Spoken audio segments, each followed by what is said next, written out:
Hello, thank you for your interest in Suni, the doll with parts. I am Angela DelFiacco, the creator of the Suni doll, and I am here to tell you a little bit about how you might integrate Suni into your practice. I thought of the idea for Suni after years of working with children and adults in a clinical setting doing trauma-informed work. I was doing child-directed play therapy and EMDR and integrating the two, and I was also doing a lot of work with adults doing EMDR work, and realized that I needed to get more training in understanding dissociation, and that is when I found the AIR network model. And the AIR network, if you haven't already discovered it, is a really effective, innovative, and relatively new psychotherapy model to work with neurodissociative states across the lifespan. It's developmentally in sync and aligned, lots of tying it back to neurology, and it's incredibly empowering and anchoring for people. That's at least been the feedback that I've gotten since I've started using it. And so Suni was really born from that therapy model, which talks about dissociative states as parts. A lot of people, when they see Suni, they think, oh, IFS, internal family systems, and absolutely, I'm not trained in IFS, but I think what I do know about it is that it would be a fantastic tool to work from that model as well. The primary ways that I use it are for education. I do a lot of teaching about trauma, and I change, of course, what I'm teaching and how I teach it based on the age and the role that the person has. If it's a caregiver, I'm going to talk about it in a different way, but always education and then coming back to education. And it's a great tool to explain, when we're really little and we have hard things happen to us, sometimes if we don't get the help that we need, the part stays stuck in that experience, and we get bigger, but the part stays inside us somewhere. And then sometimes that scared part just pops out and comes in front. And that's when we need to learn how to care for those little parts of us on the inside. And so I will often use that gesture of having the littles out front and the bigger doll caring for, or putting them in the various pocket and areas. The heart pocket is very powerful for that reason. So I talk about it.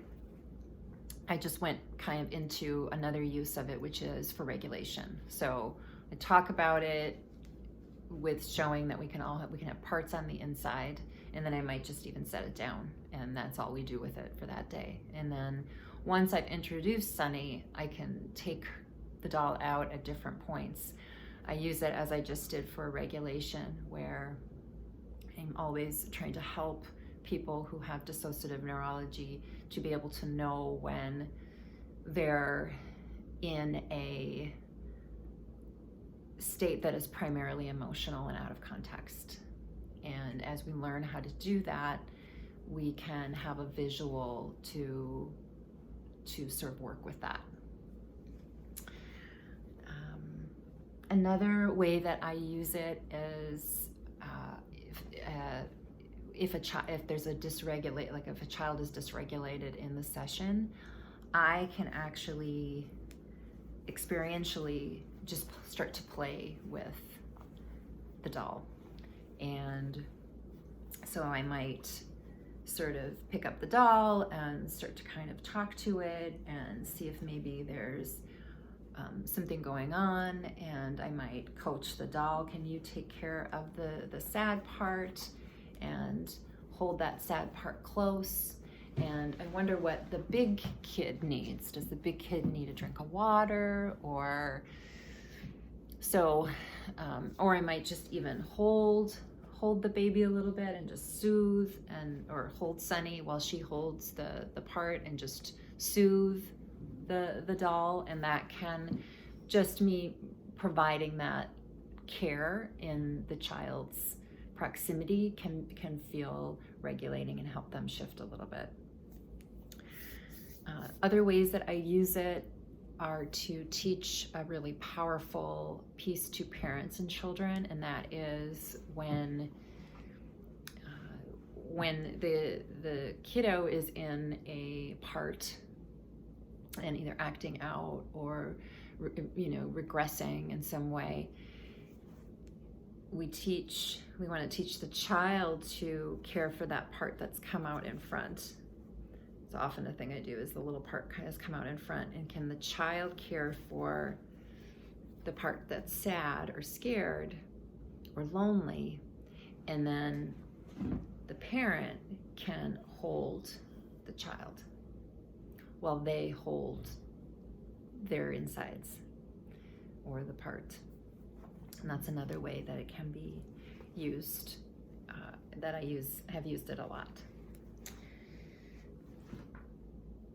I guess the one last thing that I would say is that, being that this is a pretty unique tool, and that it has, it's soft and it's easy to cuddle and hold, and you can see the parts and work with them in that way. It's a relatively unique tool, and some children, I predominantly use it with children, but I know I have colleagues that have used it with adults. I use it sometimes with teenagers for like educational stuff.